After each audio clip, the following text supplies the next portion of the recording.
অনেকে মনে করেন বৌদ্ধরা যেহেতু ঈশ্বরে বিশ্বাস করেন না, তাই তারা কোনো কিছুকেই বিশ্বাস করেন না। কিন্তু আসলে বিষয়টা ঠিক উল্টো।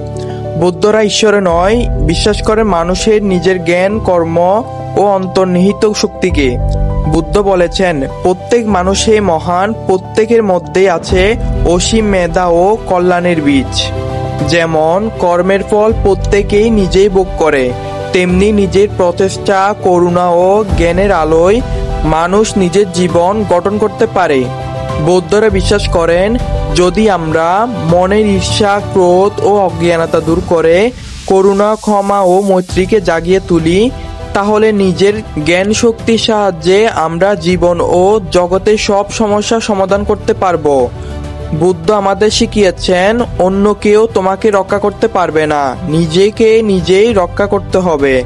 অর্থাৎ মুক্তির পথ কারো হাতে নয়, নিজের কর্ম, জ্ঞান এবং সৎ চেষ্টায় আমাদের মুক্তির দিশা দেখায়। বৌদ্ধরা ঈশ্বরের সন্ধান করে না, তারা জ্ঞান, করুণা ও সত্যের পথে ঈশ্বরী আলো সন্ধান পান।